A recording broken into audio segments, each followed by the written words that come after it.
Now I continue in 1 Timothy chapter number 3, and we were dealing with the qualification of the deacon's wife. The qualifications of the deacon's wife.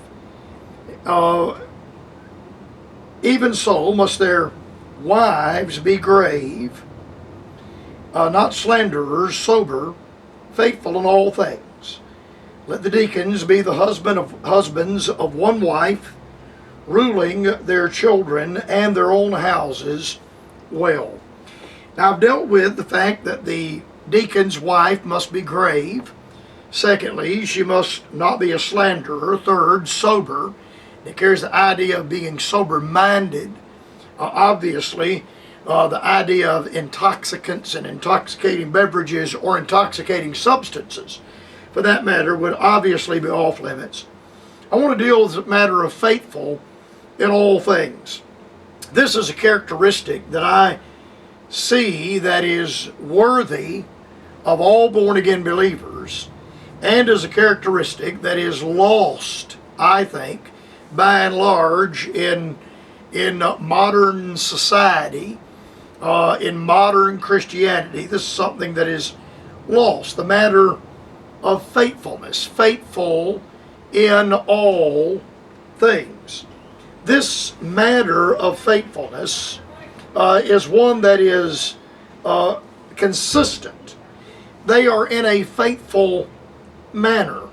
My mother has a sign behind her desk in her real estate office, and it says, past performance is the greatest indicator of future conduct. By and large, what men and women have been in the past is what they are going to be in the future. The matter of faithfulness, being faithful, is an individual that is constant, one that is not fickle. And when we use that word fickle, that's I wouldn't say it's an antiquated term, but it's a term that's not used much in society today. Perhaps because so much of our society is completely fickle. An individual, we talk about the fickleness of children, and that is a characteristic of a child. They go from one thing to the other, from one thing to the other, from one thing to the other.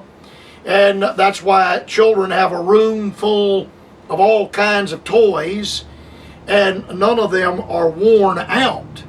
They play with this for a while, then their interest changes, and they play with that for a while. Their interest changes, they play with this for a while. Their interest changes again, they play with that for a while. Fickleness is the characteristic of going from one thing to another, to another, to another, and to another. Someone that is unfaithful is someone that would be fickle. Our churches are full of fickle people. Preachers fall in and out of favor. Various ministries fall in and out of favor. We used to use the language like this: the new wears off of it. A lot of people, they're fickle in their marriage. The new wears off their marriage, and they're ready for a divorce, and they're going to look for somebody else to marry. The sad thing is that the new will soon wear off of that, like it wears off everything else. The new wears off of a house, the new wears off of an automobile, the new wears off of a suit of clothes, and they soon change their mind. They are fickle.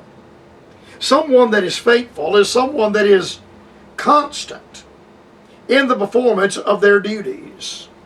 They are constant. They are consistent in the performance of their duties. They are consistent in their work and in their labor.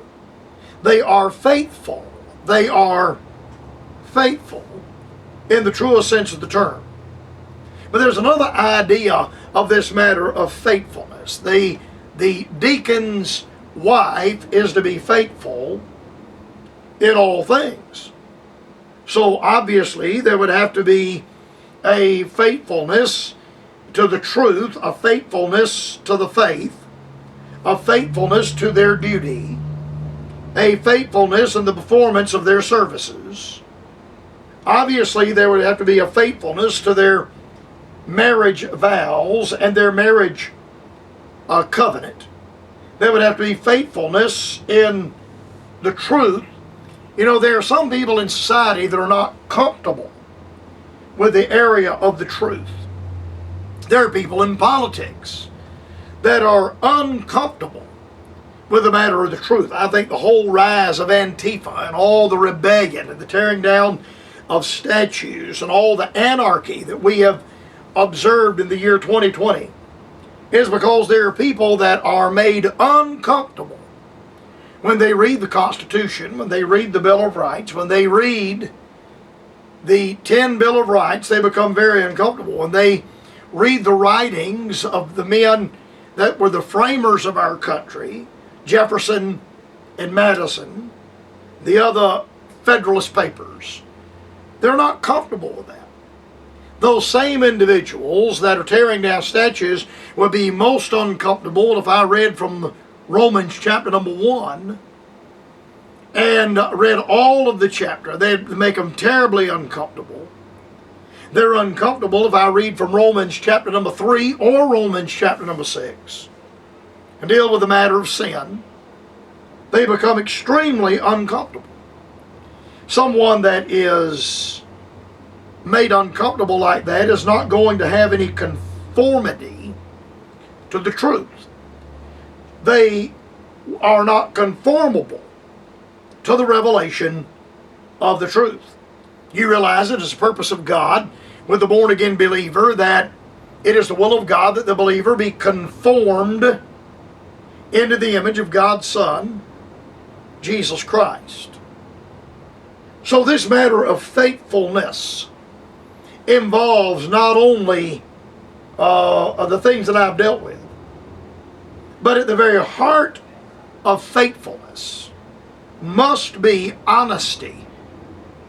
A man or a woman that is not honest is a man or a woman that will not be faithful.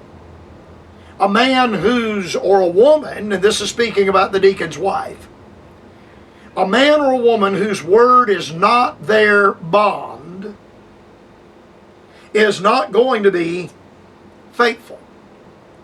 So a faithful man or a faithful woman is a man that at the very soul of their being is a man or a woman of honesty, a man or a woman of truth. Now, when we deal with this matter of honesty and truth, I'm a licensed realtor in the state of South Carolina and I've had my real estate license nearly 30 years. And we deal with the matter of fraud. And fraud is dishonesty, but it is dishonesty that makes its way into contracts. And we have the principle of the statute of frauds that regulates the writing and the framing of contracts.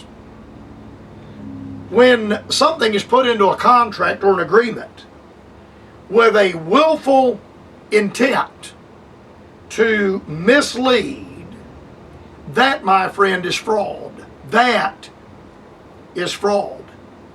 Now, I own additional property other than the house I live in that I've accumulated over the years, and I don't have a retirement fund. I've been self-employed. I have not received a salary since January of 1996. I have not been salaried since January of 1996. I have no 401k. So I have had to have some way when I get past going to try to support my wife and myself, try to maintain a home. I'd like to age and at home, in my home, and not be a burden on others. The matter of the writing of contracts, we run into this area of fraud. Now, this is what I was going to say. On all of these properties that I have accumulated over the years, at expense, I've had to buy them, I get a notice from the county that I can apply for a 4% tax rate. Now, our tax rate is 6% in the state of South Carolina on real estate, residential real estate, that is not owner occupied.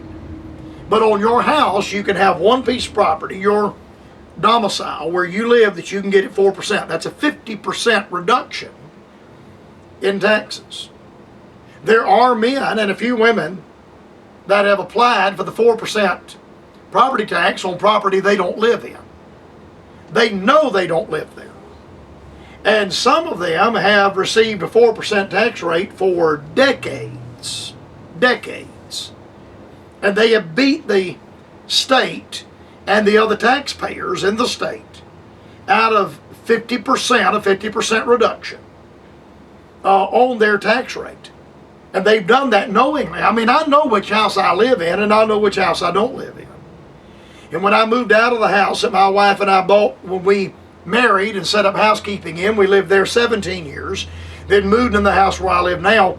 And when I moved out of the house, I informed the county I do not live there, and the taxes went up on that house by 50%. And then I applied for 4% in the house where we have now lived for 16 years. Soon will be 17 years we've lived in this house. Now, for me to apply for 4% tax is fraud. But a man wouldn't do that unless he is dishonest. At his very core, he is a dishonest man. It is not possible that a man or a woman can be faithful that is not at their heart and root an honest individual. Honesty is the foundation. It is the bedrock. It is the footer. It is the anchor. It is the garrison of faithfulness. Honesty is the bedrock upon which faithfulness is built upon. Now, the text says that the deacon's wife is to be faithful in all things. May God help you and me to be faithful. And if we are faithful, then we will have to be honest at our very heart and at the root of our being.